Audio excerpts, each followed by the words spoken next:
Chapter 1 The Stillness of Kings. The world had forgotten how to breathe. Frost ruled the palace. Every arch, every column, every throne hall whisper sealed beneath 1,000 winters of silence. Time itself dared not intrude. And at the heart of that silence sat the frozen king. Kael. Once alpha of the silver wolves. Once conqueror of kingdoms. Now, stone and sorrow encased in ice. The moon hung over the frost keep like a watchful eye, cold and pitiless. Beneath it, the throne glittered, half monument, half tomb. Through the translucent ice, Kael's body remained perfect, preserved mid-motion. His hand, once raised in command, now looked like it begged the air for mercy. And yet, somewhere within that stillness, a pulse waited. Her voice reached him first. "Kael, please." It was faint, a whisper against the howl of eternity. He did not hear it so much as feel it, a ripple through the frost, a vibration that trembled through his bones. It called his name again and again, until the ice itself seemed to shudder beneath the weight of devotion. Lyra. That was the sound of her, his Luna, his mate, his curse. What followed was something stranger. Beneath the centuries' thick frost, emotion stirred like a long-forgotten ember. His soul recoiled from it. The numbness had been safety, his armor, his penance. Yet now warmth bled through the void, uninvited. Her prayer pierced deeper this time. "If you can hear me, I haven't given up on you." And for the first time in 5 years the silence cracked, not in the world around him but inside. Kael tried to open his eyes. He failed. His body refused him but his mind, it twitched awake. Images flickered. A woman kneeling before the throne, moonlight tangled in her hair, her hands trembling as she laid another offering at his feet. Fresh wolfbane. Dried lavender. A token of faith for a god who no longer answered. He wanted to speak. He wanted to tell her to stop. Because her hope hurt more than the curse itself. But his pride, the same pride that once defied the goddess, held him still. If he woke he would feel again. And feeling meant pain. Still, the whisper came again. "Kael?" And that was when his heart, forgotten, frozen, faithless, gave one slow, aching thud. Chapter 2 The Moonlit Memory. The dream came not as light, but as drowning. Kael stood beneath a moon torn by shadow. He was not frozen now. He was alive, and every heartbeat was a drum of guilt. The battlefield stretched before him, wolves clashing, blood burning silver under divine fire. And in the center of it all stood the goddess, radiant and merciless. He remembered this moment. The moment everything ended. "Do you still defy me, Kael of the frost blood?" Her voice rippled across the night like a blade through water. He should have bowed. He should have begged. Instead, pride rose again like breath from cold lips. "You call it defiance. I call it love." What's worse, he believed those words. The woman in his arms had already been dying. He saw her now, pale and soft in the moonlight. The goddess's flame had already claimed her heart, but he refused to let her go. He'd begged the heavens for mercy. He'd sworn his soul if only she might live. And that's when the curse had begun. "Then be frozen," the goddess had said, her voice sorrow and judgment entwined. "If love burns the world, let yours be encased forever, cold, unfeeling, immortal." Moonfire had wrapped him like chains. His lover had screamed once and then nothing. Kael reached for her now, even in dream, but his fingers touched frost. The battlefield blurred. The voices faded. The weight of centuries pressed down again, dragging him back into sleep. Still, he whispered, "I would have done it again." A drop of warmth fell through the void. It slid across his knuckles. It burned, not like pain but like memory. Lyra's tear. The dream shattered like glass struck by lightning. And through the breaking came light, searing, alive, unstoppable. Chapter 3 The Crack in the Silence. The palace trembled. At first, it was only the faintest vibration, a ghost of sound in a place that had forgotten it. Snowdust fell from the chandeliers. Icicles quivered along the vaulted ceiling. Then, with a groan like a waking god, the frost keep began to move. Lyra stumbled back from the throne. Her breath misted in frantic clouds. "Kael?" she whispered, her voice trembling between hope and terror. "Please hear me." No answer. Only the sound of fracturing ice. That night, the comet blazed across the heavens, a river of silver fire spilling over the moon. Its reflection bathed the palace in ghost light. The frost on Kael's skin shimmered like glass struck by lightning. His lips parted slightly, a small exhale frosting the air. Lyra's heart slammed against her ribs. She took a step closer, then another. "If you must wake in anger," she said softly, "then so be it. I would rather face your fury than your silence." Her words trembled through the hall like prayer and challenge in one. The frost answered with a sound like thunder. Cracks spiderwebbed up the throne, racing toward the ceiling. And somewhere within that avalanche of sound, something spoke. Not Lyra. Not the goddess. A voice older, darker, born from the cold itself. "Wake, sinner, your penance is ending." The words slithered through the air, both promise and threat. Lyra dropped to her knees, clutching her chest as the temperature plunged. Frost crept along the stones toward her feet, and yet, her body refused to move away. She looked up through the shards of falling ice. "Then let him wake," she breathed. "Let him feel what it means to be alive again." The throne roared. The comet flared. The final layer of ice split with a cry that could have belonged to a god or a beast. And just like that, everything changed. Chapter 4: The Shatter and the Breath. The frost palace trembled. Cracks rippled through its silver walls, and shards of ice fell like glass rain. Where Lyra's tears had touched the floor, light spread, molten and alive, coursing through veins of frozen marble as though the world itself remembered how to feel. Kael Draven, the frozen king, stirred. A single breath escaped his lips, ragged, uncertain, like wind over a forgotten grave. His chest heaved, the first motion in 5 endless years. Frost spidered across his skin, resisting him, clinging to the body it had claimed as its own. Lyra stumbled back, one hand pressed to her mouth. "Moon above," she whispered. "Kael?" The torches guttered out as warmth began to pulse from the throne. The air shimmered, blue fire turned gold. And then he screamed. It wasn't human. It was a sound torn from the marrow of the world. Rage, pain, memory, all fused into a single terrible roar. The ice shattered outward in a storm that flung Lyra to her knees. Every window in the great hall exploded. The world howled with him. Kael's eyes opened. No longer pale or lifeless, now molten silver shot through with stormlight. For the first time he saw. And what he saw was her, kneeling, trembling, radiant beneath the storm his rebirth had summoned. For one heartbeat, the air stilled between them. Then he collapsed. Lyra was at his side before the echo faded, her fingers trembling as they touched his face. It burned, not with heat but with life. She wept again, this time in awe. "You're here," she breathed. "You're alive." But Kael's body shook with spasms, his breath a rasp of agony. His heartbeat thundered in the room, wild and violent, as if his chest could not contain it. With every pulse, frost melted, and something darker stirred beneath the ice. The curse was breaking. And it did not break gently. Chapter 5: The Blood of the Moon. He awoke in silence, then the memories came. Kael gasped, the air slicing his lungs like glass. Flashes struck, the battlefield, the dying sky, the moon goddess's voice cold as judgment. "You would defy me for love of mortals? Then love shall be your prison." He remembered everything. His throat worked, struggling for words, but all that came was a whisper. Why did you wake me?"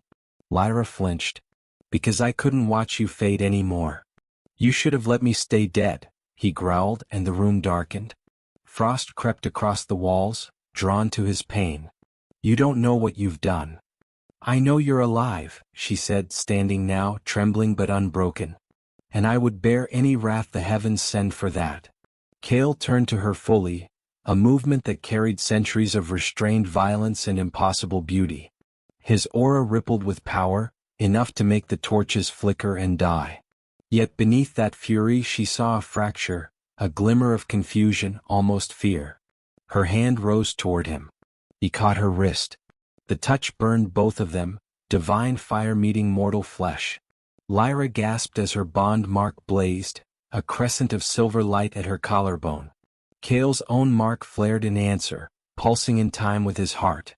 For a moment they stood locked in that agony, bound by the curse's awakening, the air humming with the sound of two souls remembering they were one. The moon's sigil flared high above, bleeding crimson light through the frost. And then a voice, not hers, not his, whispered through the storm. The bond was sealed in defiance. The price shall now be shared. Both fell, writhing in mirrored pain, as their fates intertwined. Chapter 6: The Price of Awakening. When dawn crept through the broken glass of the palace, it found two figures entwined on the marble floor, alive but changed. Lyra woke first. Her vision swam, her limbs heavy with exhaustion. A pale mark now shimmered beneath her skin, a ghostly echo of Kael's frost, tracing her veins in silver blue. She could feel his heartbeat inside her chest, faint but constant. Kael lay beside her, motionless but breathing. His eyes opened slowly, and when they met hers, there was no fury now, only a deep, bewildered sorrow. "What have I done to you?" he whispered. Lyra smiled weakly. "You gave me what I asked for. You came back." He turned his gaze upward, to the ceiling where moonlight fractured through cracks in the ice. The goddess's sigil burned faintly there, watching, silent, unyielding. Outside the first thaw began. Ice melted from the palace spires, rivers whispered through streets long frozen. The world was stirring. But with every drop that fell, Kael felt the cost. Warmth drained his strength and the pain in his chest grew heavier. The Frost King had returned, but his life now burned at the expense of hers. Lyra rose unsteadily, clutching his hand. "Then we'll share the burden," she said, voice quiet but sure. "If my tears woke you, then my heart will keep you alive." He looked at her, truly looked, as if seeing the first sunrise after 1,000 winters. The silence stretched, soft and terrible. Somewhere beyond the walls, thunder rolled. The goddess had felt the awakening. The reckoning was coming. Chapter 7: The Taste of Air. The morning after the storm was quiet, too quiet for a world that had just remembered how to breathe. The Frost Palace groaned under the weight of melting snow. Water ran through cracks in the marble, trickling down in soft, crystalline streams. Outside, the sky was no longer a tomb of gray, streaks of gold broke through, timid as newborn light. Kael stood at the balcony, bare feet sinking into a thin sheet of thawing ice. Each inhale seared his lungs, the air heavy with life and scent. The smell of earth, of pine and wet stone, struck him like a blade. Too alive. Too bright. Too much. He gripped the railing, knuckles white. "I can't bear it." He had forgotten color, forgotten warmth. Now every sensation tore through him like sunlight through glass. Behind him, Lyra approached softly, her cloak whispering against the floor. "You should rest," she said. "Your body's still remembering how to live." "My body remembers," he murmured, voice hollow. "It's my soul that doesn't." He looked at his hands, no longer white as marble but faintly flushed with color. Mortal color. He flexed them, watching the faint tremor. They shook not from weakness but from fear. Lyra stepped beside him. "Do you regret it?" Kael turned to her slowly. "Regret implies choice." She held his gaze. "You were not without one. Even dying was a choice." His eyes darkened. "And look what my life cost you." The bond mark shimmered faintly on her throat, silver light pulsing in time with his heartbeat. She touched it lightly, unafraid. "Then let me bear it," she said. "You carried the cold for centuries. Let me carry some of it now." A sound escaped him, half laugh, half sob. He turned away, staring into the pale horizon. "The world is cruel," he whispered. "It blooms while those who suffered rot beneath it." Lyra's voice softened. "Then bloom with it, Kael. Even if it hurts." The wind stirred, carrying her words across the thawing valley. For a moment he let them touch him. The pain didn't fade, but beneath it something faintly warm flickered. Not peace. Not yet. But the first shadow of it. A droplet fell from the eaves above, melted frost, glinting in the sun. It struck his open palm. Kael stared at it, mesmerized as it slid across his skin like a tear. Chapter 8: Lessons of the Heart. Days passed, if days they could still be called. The frost palace no longer groaned with silence. The halls hummed with the low rhythm of human presence. Fires were lit, doors unsealed. And where ice once ruled, warmth began to creep timidly into corners. Lyra moved through the ruin with quiet purpose, lighting candles, tending the frost-withered gardens, coaxing life back into the walls. She hummed as she worked, old hymns of moon and mercy, the same songs she had once sung beside the frozen king's throne. Now the king walked beside her. Kael's steps were slow, uncertain, like a man relearning gravity. Every sound startled him, the crack of burning logs, the drip of water, the murmur of wind through broken glass. Yet Lyra's voice steadied him. Once she caught him staring at a candle flame for what felt like hours. He whispered, "It moves like thought. Always dying, always reborn." Lyra smiled. "So are you."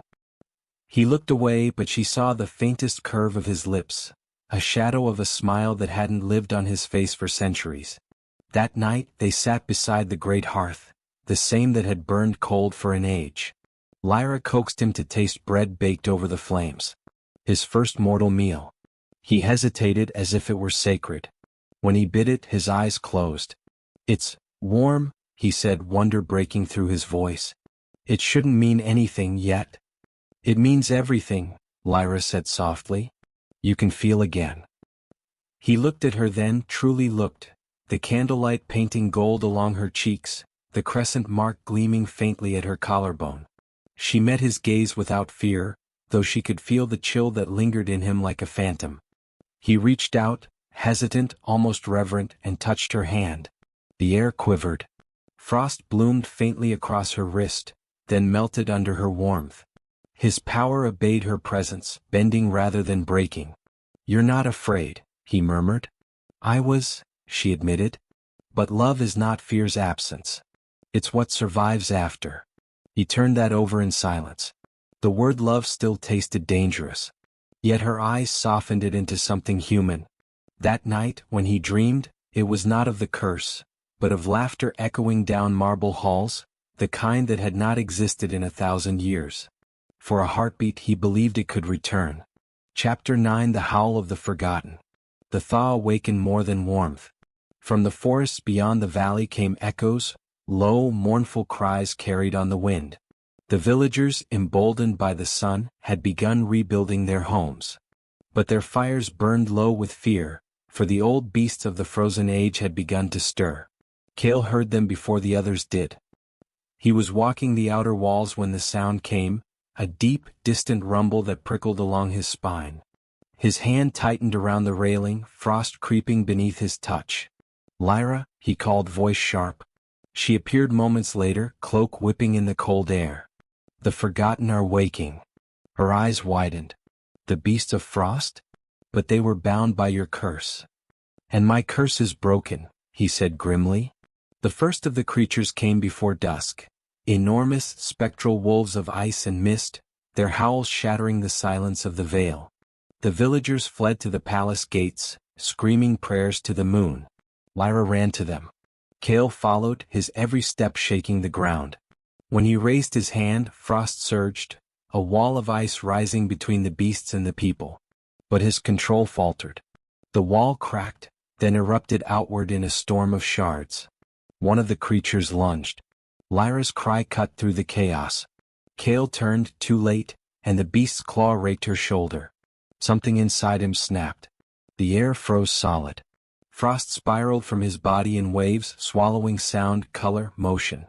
The wolves turned to glass mid-leap, shattered to glittering dust. The world went still, too still. Lyra lay half buried in snow. Kael dropped beside her, horror written across his face. "I didn't mean..." His hands trembled as he touched her wound. "I can't stop it. Every time I feel..." "Then don't stop," she breathed, voice faint but fierce. "Feel, and choose." Her eyes met his. There was no fear in them, only trust. Kael bowed his head against her shoulder, the cold between them easing into fragile warmth. Above, the moon broke through the clouds, pale and pitiless. A whisper drifted on the wind, the goddess's voice, soft and cruel. "You were meant to freeze, not to feel." Kael lifted his eyes to the sky. No, he murmured, the word tasting like defiance. Not anymore. Chapter 10 The Mirror of Sins. The thaw spread too quickly. What had once been the Frost King's dominion, pure, eternal stillness, now dripped and shifted, revealing the bones beneath. Marble walls wept meltwater. The air trembled with restless energy. Yet the warmth that filled the palace was uneasy, as though the world itself questioned his right to live again. Kael felt it most keenly at night. He would wake in the dark hours, breath ragged, the taste of moonfire still searing his tongue. When he looked into the glass beside his bed, he saw not his reflection, but fragments of who he once was, the conqueror, the sinner, the man who burned cities for pride. One evening, Lyra found him in the Hall of Echoes, the chamber of ancient mirrors, relics of his fallen court. Each mirror shimmered faintly, alive with the memories of those it had seen die. Kael? Her voice was soft, uncertain. You shouldn't linger here. He didn't look away. Do you see them? The glass before him rippled, revealing ghostly visages, faces of men and women frozen by his command, their last breaths captured in ice. I see what I made, he whispered. The dead do not sleep in mercy. They linger. Lyra moved closer, her reflection merging with his in the mirror's light. They linger because you do, she said. You hold them still. Would you have me forget them? His tone sharpened, brittle as glass. Erase the blood, the screams? Pretend I was worth the tear that woke me? She met his gaze, firm, unwavering. I would have you remember them so you can forgive yourself, not so you can die with them. Something cracked then, not in the mirror but in him. He wanted to believe her. He wanted to believe that memory could be penance and not prison. But when he looked at her reflection, he saw the curse's mark pulsing at her throat, faintly silver, still bound to his heartbeat. You were my sin, he said. Even your light is marked by me. Lyra stepped closer until the frost beneath his boots softened to water. Then let it mean something. Let it end with us, not begin again. Before he could answer, the air trembled. Every mirror turned black, the temperature dropping in a heartbeat. A voice filled the chamber, cool and celestial. Mortal flame, it said, you tread where you were not summoned. The mirrors cracked outward from their centers, bleeding silver light.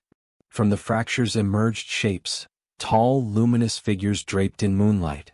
Celestial emissaries. Lyra gasped. Kael's eyes darkened. The first emissary spoke, its voice like steel through water. You were given mercy, Kael of Frost, not freedom. The balance trembles. Return the stolen warmth, or we shall take it. Kael stepped between them and Lyra. You dare command me when your goddess chained me to ice? Your rebellion burned the heavens. And her punishment froze the world. His voice thundered now, each word a gust of frost. Enough. Lyra gripped his arm. Kael, don't. The emissary raised a hand. Moonlight flared, hurling Kael backward across the hall. He struck the ground, ice cracking beneath him. Lyra ran to his side, but the figures turned to her. You mortal, one said. You broke fate when you wept for him. You will not be spared again. Lyra lifted her chin, trembling but unbroken. Then I'll break it again. Her defiance rang through the hall like a bell, small, fragile, but real. The emissaries faded, their light folding inward, leaving only whispers of cold behind. Kael rose slowly, blood glistening along his temple.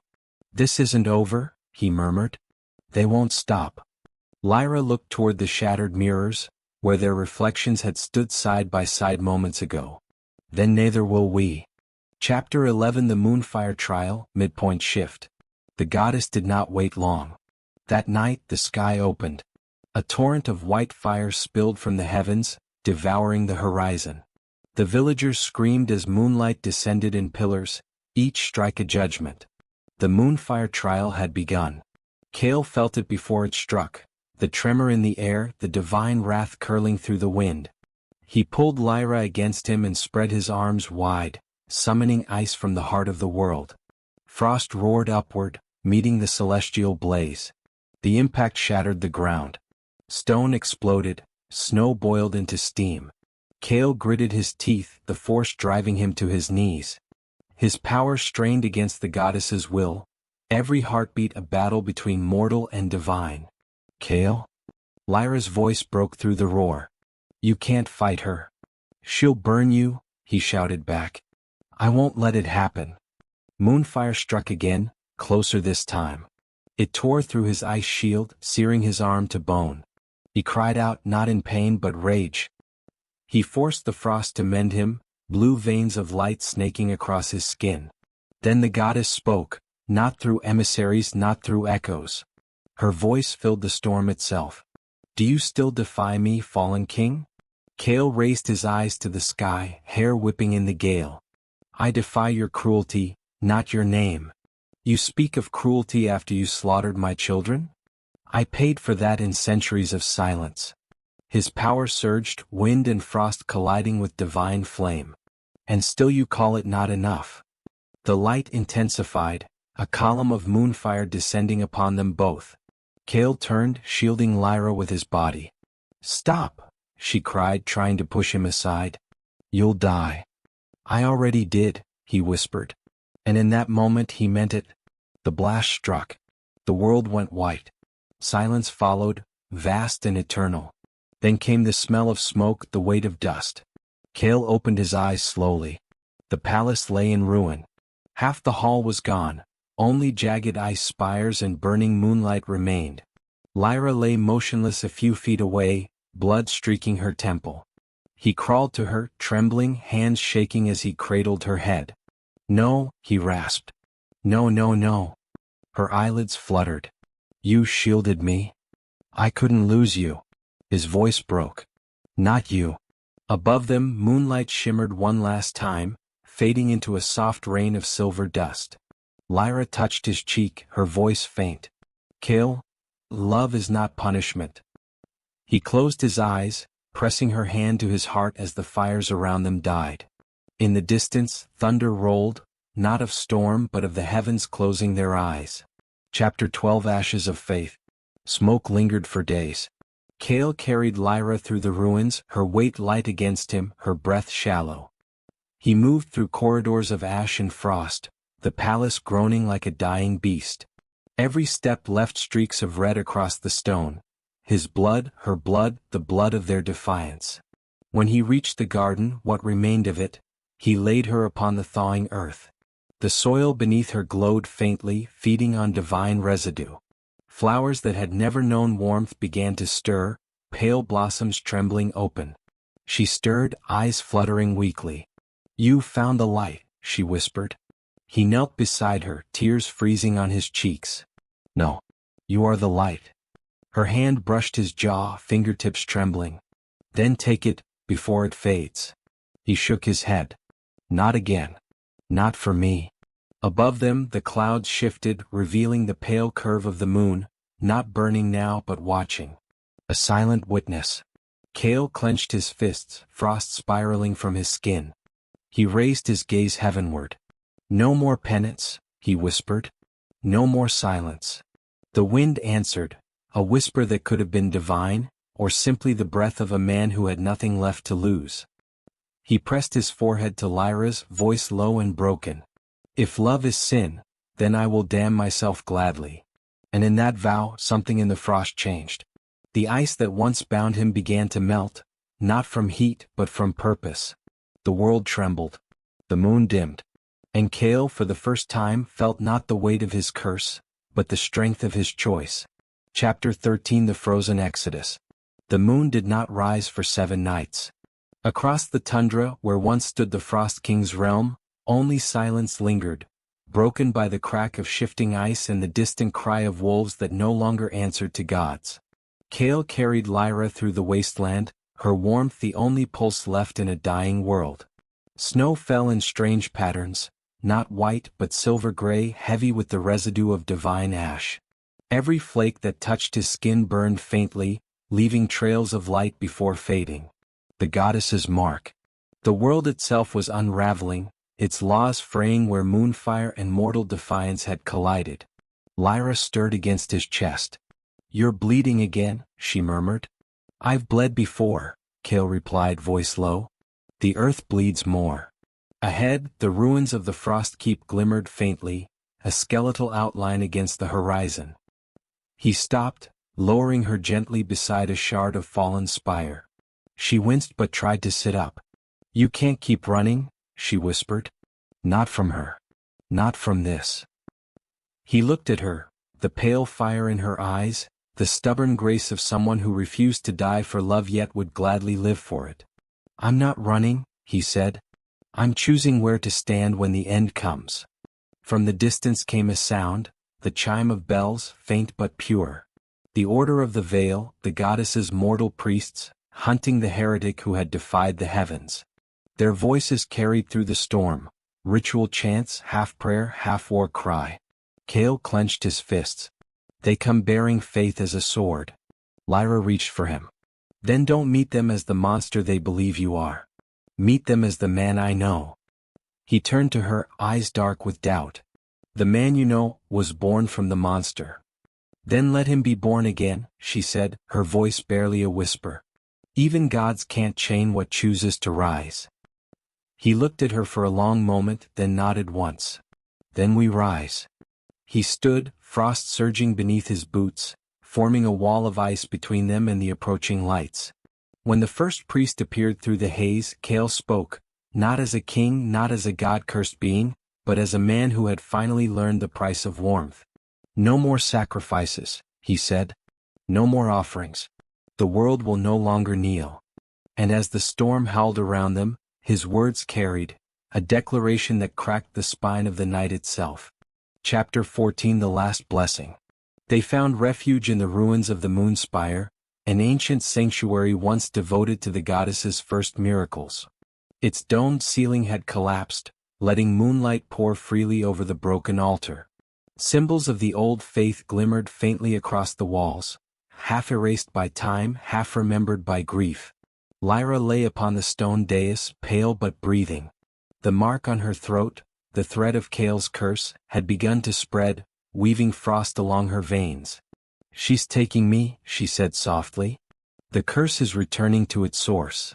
Kael knelt beside her, his hands trembling as he tried to push frost away from her skin. The ice resisted, almost alive. "I won't let her have you," he whispered. "Not again." "Kael," she said, reaching for him, "you can't fight her and save me both." His breath caught. "Then let her take me." Her eyes widened, and in them sorrow bloomed. "That's not what I want. I never wanted to be your salvation. I wanted to be your choice." He looked at her then, really looked. Past the pain, past the curse, past everything the goddess had made of him. For the first time he saw Lyra not as the one who freed him, but as the one who made him choose freedom. Slowly he lifted her hand to his lips. "Then this is my choice." He rose, turning toward the shattered altar. From his chest, frost began to rise, not summoned but released. His power flowed outward like breath, curling through the chamber, reshaping the air itself. The old runes along the walls flickered awake, glowing with a faint, painful blue. Lyra struggled to rise. "Kael, what are you doing?" He smiled faintly. "Returning what was stolen." The light around him intensified, not of moonfire but of frost reborn. The altar cracked, revealing beneath it a crystal heart, frozen but still pulsing faintly. The source of the goddess's bond. Lyra gasped. "That's the chain," Kael finished. "And I am its last link." He placed his hand upon it. The chamber exploded with cold light. Wind roared, stone shattered, and the frost that had once imprisoned him now tore free of every surface. The curse screamed, ancient, sentient, furious. And yet, beneath it, Kael's voice rose. "I defied you once for vengeance. I defy you now for love." The goddess's whisper filled the air, trembling with wrath. "You would break eternity for her?" "Yes," Kael said simply. "Because eternity without her is still a cage." The crystal heart shattered. A pulse of blinding energy swept through the world. The moon dimmed. Every trace of divine frost turned to water, every mark of the curse undone. Lyra fell forward, gasping, the silver at her throat fading to skin. The air was warm again. And Kael was gone. Chapter 15 The thawing dawn. When morning came, the world was reborn. The ice plains that had stretched to the horizon melted into rivers. Mountains bloomed with green, their peaks shedding centuries of frost. The goddesses' temples stood silent, their bells still, their prayers unanswered. Lyra awoke to birdsong. Her hands were empty. For a long moment she did not move. The memory of light still burned in her mind, Kael's last smile, the echo of his words. I defy you now for love. She rose slowly, stepping into the dawn. The air shimmered with heat, something she had never known in this land. As she walked toward the horizon, she saw it, the faint outline of a man standing upon the ridge where ice met sky. Her breath caught. But when she reached the crest, there was only a crown, frozen silver, half melted, resting upon a bed of new grass. Beneath it, frost traced a single rune into the soil. Live.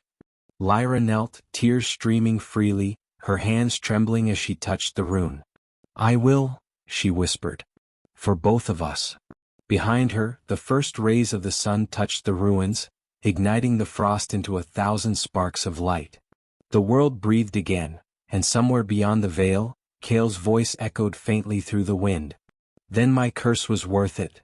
Chapter 16 The Kingdom Without a King. The thaw did not bring peace. It brought mourning. Eldermore's people emerged from their frost-bitten homes like ghosts. They walked through rivers where ice once reigned, through ruins where gods once ruled. The air was warm yet heavy with loss, the kind of silence that followed the death of something immortal. Lyra watched them from the balcony of the ruined frost palace. She wore no crown now. Her gown was plain linen, the color of dawn. Beneath her feet, cracks of melted ice reflected the sky, vast and open, yet unbearably empty. It had been 7 days since Kael's sacrifice. 7 days since the world was freed and her heart was bound. They called her the widow of the moon. They whispered that the Alpha King had become one with the storm, that his spirit guarded them still. Lyra listened to every rumor, hoping one might be true. But each night, when she lit a single blue candle and whispered his name, only the wind answered. She had thought freedom would feel like warmth. Instead, it felt like standing in sunlight after a long dream, bright, unrelenting, and utterly alone. Chapter 17 The Goddess Returns. On the 8th night, the moon turned red. Lyra awoke to whispers outside her chamber. The walls trembled softly, and frost began to creep again along the edges of the windows, faint but unmistakable. She rose, heart pounding, and followed the whisper to the great hall.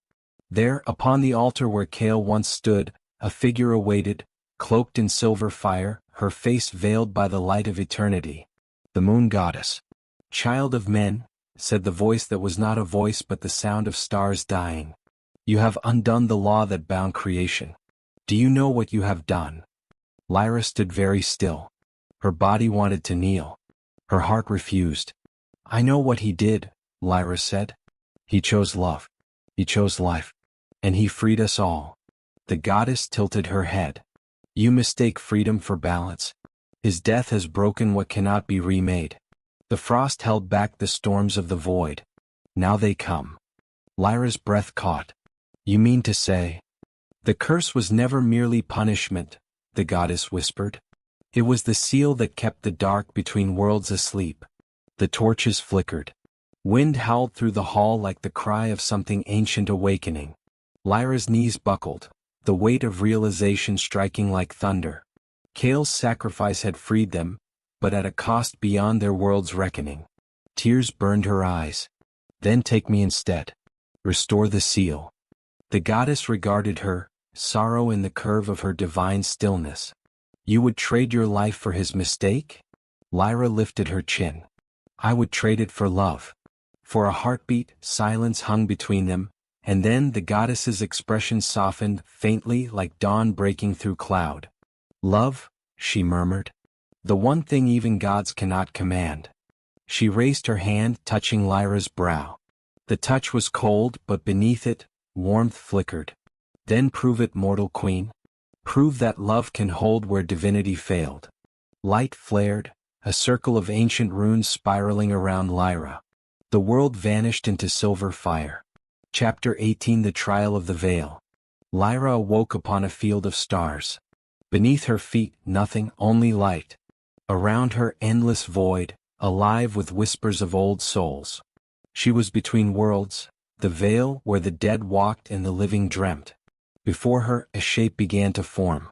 A man tall and familiar, his eyes storm gray, his voice a memory. "Lyra," Kael whispered. She froze. He stood there, whole again, but pale, distant, more ghost than flesh. His hand reached toward her but stopped short as if a barrier separated them. "You shouldn't be here," he said softly. "I gave everything so you could live." She stepped closer, tears streaming down her face. "You think life without you is living?" His gaze wavered. "If you stay, the seal will shatter completely. The void will devour the world." "Then let it," she said fiercely. "What is a world without you in it?" His expression broke, anguish, awe, love, all at once. "You always were my undoing," he whispered. "And my resurrection," she answered. The veil trembled. Stars began to fall. From the darkness, a voice, the goddess's, echoed like thunder. "Choose Lyra Veilheart. His soul or your world. You cannot save both." She turned toward Kael, his form fading, his hand trembling in the dying light. He shook his head. "You already did. You taught me to feel. Now you must teach the world to live." For a long moment, Lyra stood in silence. Then she smiled through her tears. "I love you," she said. "Enough to let you go." She reached for his face, her hand passing through like light through mist. He closed his eyes, lips parting in a breath that might have been a prayer. "Then let it be love that seals the worlds." The veil exploded in silver. Chapter 19 The Mortal's Promise. Lyra fell through starlight and woke to the sound of rain. Real rain, warm and endless, falling upon fields of green that had not lived in centuries. She gasped, sitting up, her hair soaked, her hands trembling. The frost palace was gone. The moon spire stood once more, reborn in marble and gold. And in the sky, the moon burned with quiet light, no longer cruel, no longer cold. Lyra rose, her heart full and broken all at once. She could still feel him, faintly, not as breath but as rhythm, as warmth, as the pulse of the world itself. Kael was gone from her side. But not from the world. She walked to the edge of the field where frost met soil and whispered to the wind, "It's done. I kept my promise." The wind stirred, and for an instant warmth brushed her cheek, the ghost of a touch she would never forget. Closing beat, the dawn of the new age. The thaw was complete. The goddess withdrew from mortal eyes. And in every village of Eldermore, blue candles burned once more, not for mourning but for remembrance. The story of the frozen king and his Luna became legend, whispered beneath full moons, sung in the tongues of wolves and men alike. They said when the wind howled through thawing valleys, it was the king calling her name.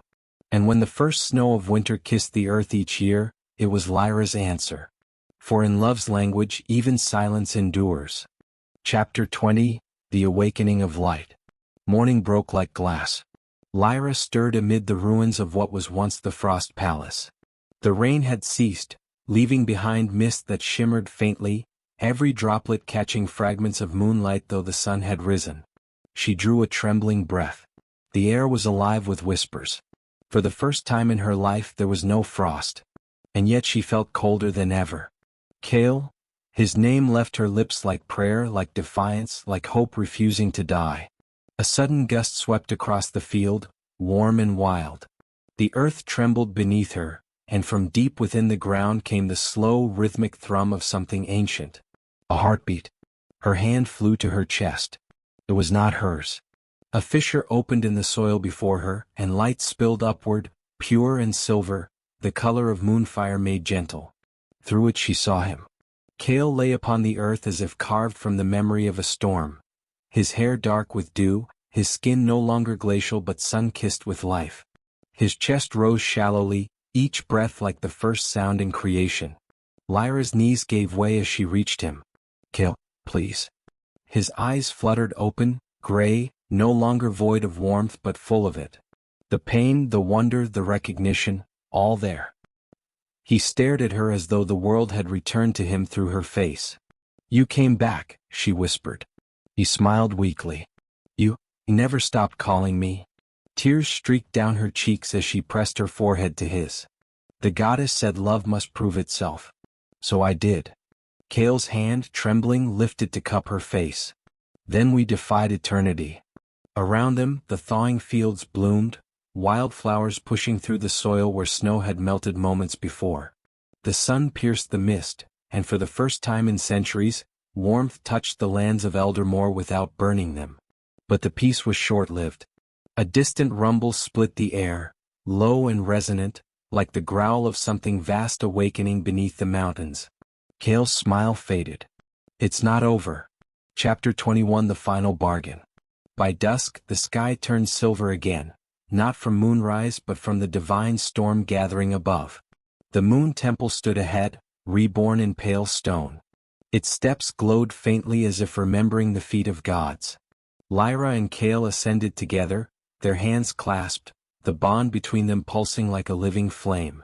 High above the temple, the comet, their omen, their curse, their thread of fate, blazed brighter than it ever had before. When they reached the altar, the goddess was waiting. She did not appear wrathful now, nor distant. Her form shimmered with the ache of all things eternal. You should not have returned, Kael of Eldermore. Kael stepped forward, his voice steady though the wind howled around them. You bound me once for defying heaven. You froze my heart to teach me the cost of rebellion. But tell me, goddess, what lesson have you learned? Her eyes flared. That mortals never learn. Lyra interposed herself between them. You cannot kill what love has already claimed. If you end him again, end me too. The goddess's light dimmed for a heartbeat. You would share his curse again? No, Lyra said softly. I would share his choice. The comet flared, splitting into streams of light. Power surged through the air, moonfire and heartfire clashing, divine will against human love. Kael reached for Lyra's hand, fingers entwining. Their joined light pulsed, half gold, half silver, merging into something neither mortal nor godly. You see, Kael said, his voice breaking. Love is not rebellion. It's remembrance, of all you forgot when you became eternal. The goddess hesitated. The world seemed to still, as if even creation itself awaited her reply. Then let this love be weighed, she said finally, her tone grave and tender. If it is true, it will not destroy you. The ground split beneath them. A flood of moonlight erupted, swallowing Kael and Lyra whole. Chapter 22 The Breaking of Fate. They fell together into endless light. It was neither heaven nor earth, but the raw space between, the thread upon which destiny was woven. Every memory of Kael's curse, every life Lyra had lived, every tear, every prayer, all existed here, suspended in the luminous void. The voice of the goddess echoed around them. Show me what endures. Kael turned toward Lyra, his body half light, half shadow. He reached out. You.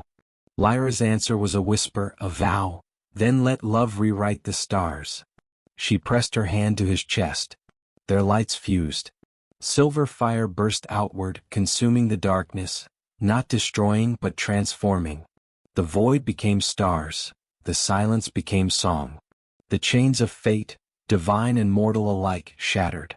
When the light receded, they stood upon the summit of the moon spire once more. The temple lay in ruins but not in grief, it gleamed like dawn after storm. Kael drew a deep breath, his voice hoarse. Are we alive? Lyra smiled faintly. Better. We're free. Above them, the comet dissolved into 1,000 fragments, each becoming a new star in the heavens. Constellations of their story burned forever into the night. The goddess's voice came, soft as wind through snow. So be it. The world shall no longer be ruled by gods, but by the hearts that dare to feel. Kael took Lyra's hand, pressing it to his lips. The warmth of her touch was steady, human, imperfect, eternal.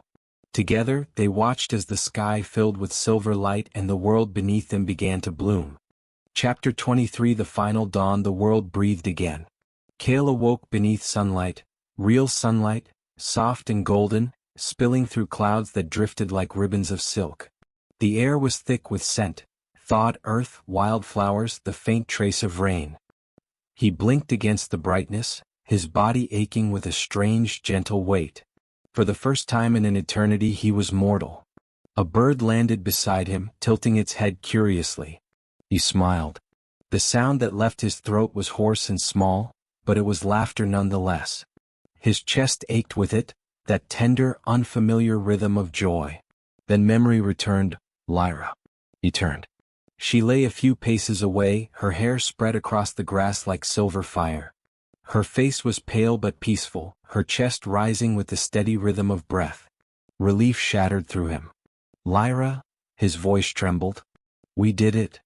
Her eyes fluttered open, blue as the heart of the sky. Did we? She whispered. Or did the world simply forgive us? He reached for her hand. Maybe it's the same thing. The morning light seemed to pause upon them, and in that stillness he felt the world watching, not as gods, not as fate, but as something older and kinder. The frost had melted from the distant peaks. Rivers ran silver and wild again. The moon goddess's voice came as a whisper carried on the wind. Be free, Kael of Eldermore. The age of divine chains is over. Tears stung his eyes, but he smiled. Then this is what it means to be alive. Lyra's fingers twined with his, warm and human. Yes, she murmured. Alive, and together. The wind stirred their hair. Around them, the meadow glowed with life reborn. Chapter 24 The Silver Veil, Falling Action. By the time the next moon rose, a new realm had begun to grow from the ashes. Kael stood on the balcony of the Moonkeep, once a fortress of frost, now transformed into a palace of balance. Half its towers gleamed with silver ice, the other half draped in vines and flowering ivy. The air shimmered with gentle heat and cold, entwined like lovers who had learned to coexist. He rested his hands upon the railing, feeling the stone, smooth, imperfect, real. Below, the silver veil spread wide.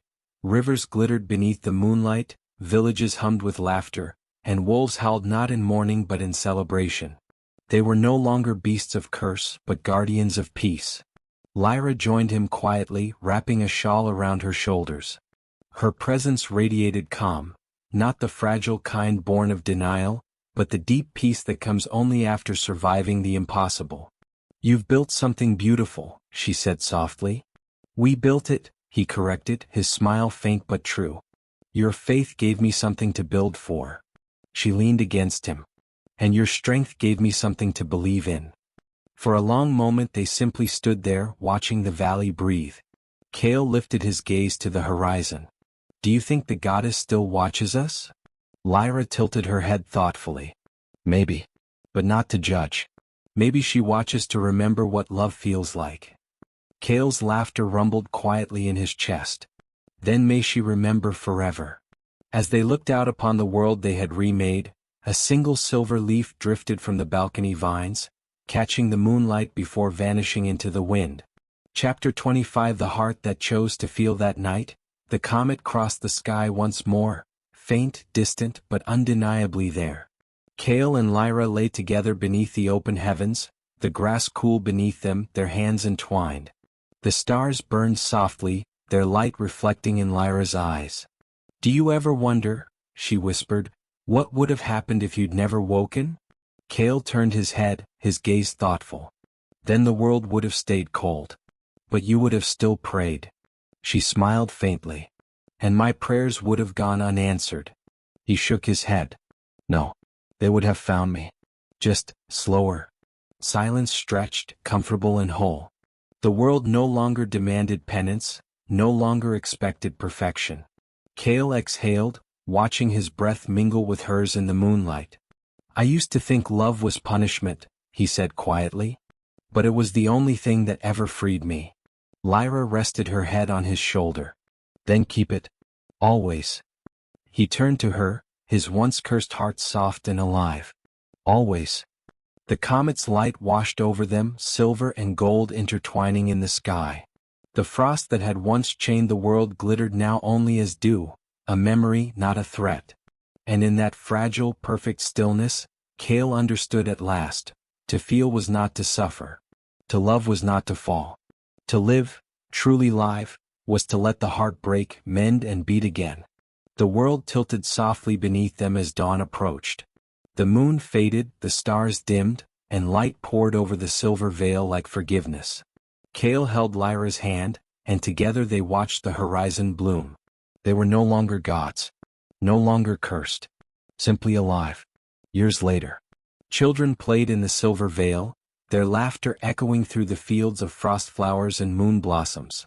Kael, older now, hair streaked with silver, sat upon a carved stone bench watching them with quiet joy. He was no longer the frozen king, no longer haunted by the weight of eternity. Just a man. Just Kael. A little girl ran up to him, her cheeks flushed.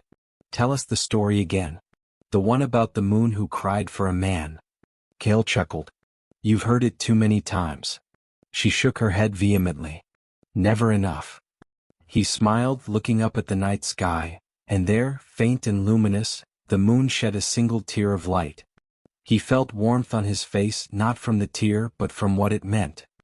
He whispered softly, "Still watching me, aren't you, Lyra?" A gentle breeze stirred the grass, brushing against his cheek like a kiss. Kael smiled. "Then I'll keep watching too." The once frozen king leaned back, closing his eyes as the laughter of children filled the air. The silver veil glowed beneath the moon, the world finally at peace, a song not of gods or curses, but of hearts that chose to feel.